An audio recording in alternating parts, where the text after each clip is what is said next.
This is chapter 4, and the topic is project integration management. All we are going to be learning about in this chapter are detailed on the first two slides. The project integration management ties all the other areas of project management together, and it is not the same as software integration. The project integration management is a project management knowledge area. Remember that we have learned from a previous chapter that the project management consists of 10 knowledge areas. The knowledge areas are defined as the key aspects of project management that should be supervised by project managers in collaboration with the project team and stakeholders to enable the successful planning, scheduling, tracking, and delivery of projects. The project integration management is the coordination of all elements of a project, that is, all the processes and activities of a project, including the tasks, resources, stakeholders, and deliverable. There are main processes involved in the project integration management, and they include developing the project charter, developing a project management plan, directing and managing project work, monitoring and controlling the project, performing integrated change control, and closing the project or phase. Strategic planning and project selection.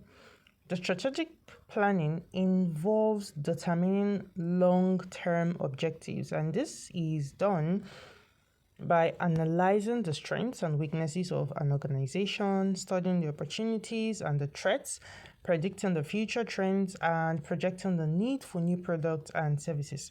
The strengths, weaknesses, opportunities, and threats are known as SWOT for short. And then there is the identifying potential projects and aligning IT with business strategy. This figure shows the mind map of a SWOT analysis to help identify potential projects.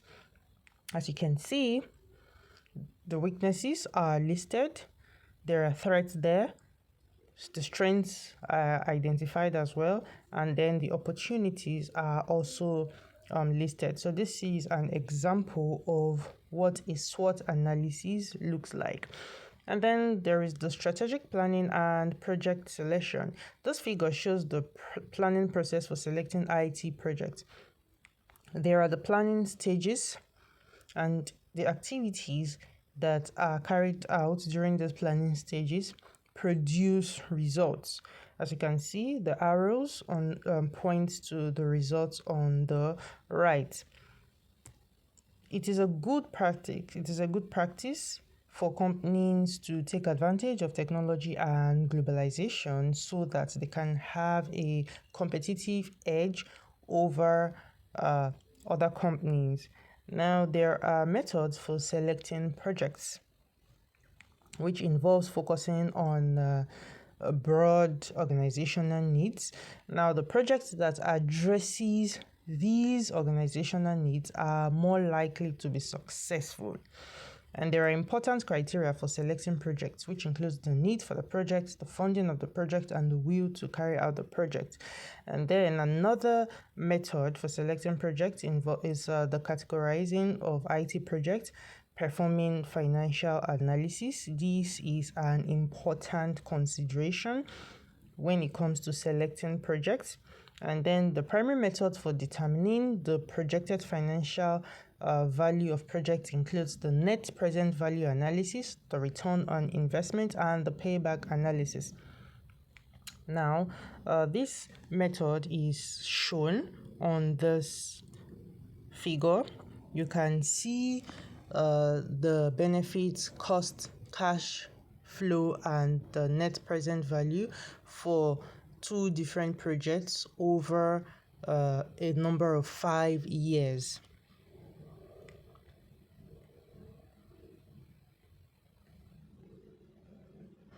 So this net present value analysis involves some calculations where estimated costs and benefits are determined.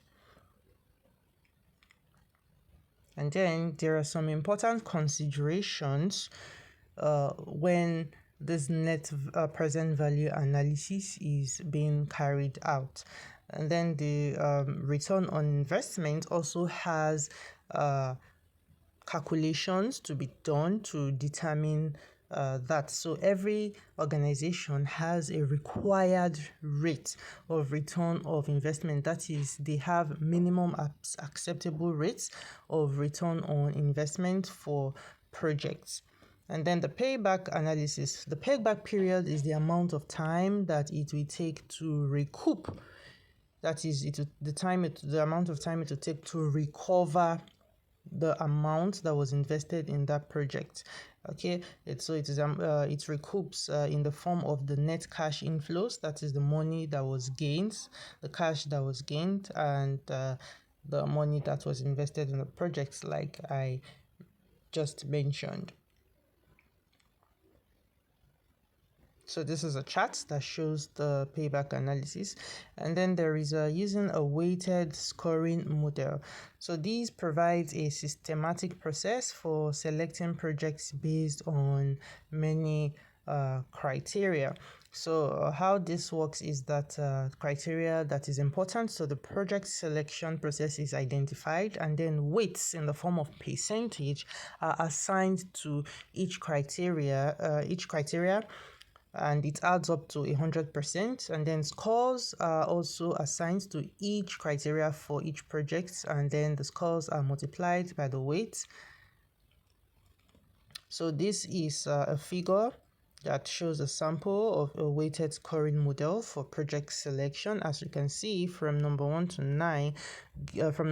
to 9 shows the number 2 to 8 shows the different criterias, and each criteria has been assigned a weight in the form of percentage and a score, and every of these weights is added up until a total of 100%, and the scores for each project is also added up.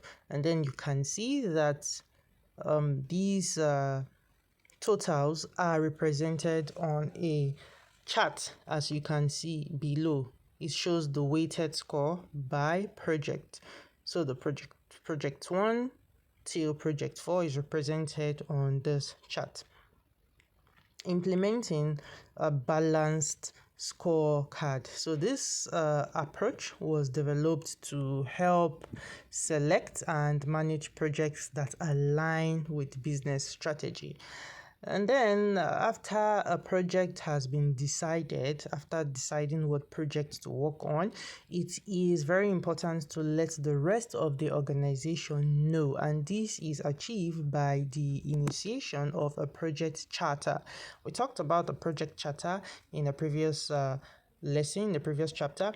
So this project charter, just to refresh our memories, is a document that recognizes the existence of a project, and it also provides the direction on that project's objective and management. There are inputs for developing a project charter, and they are the business case, the benefit management plan, agreement, enterprise environmental factors, and organizational process assets. Now, there are common elements of a project management plan when it comes to developing one. Okay, so these elements include the introduction of that project, description of how the project is organized, the management and the technical processes to be used on that project, the work that is to be done on that project, the scheduling, which has to do with the time, and then the budget information, and also the references to other project planning documents. So the project management plan has to do with a document that is used to coordinate all project planning documents. It's used to help guide a project's execution and control.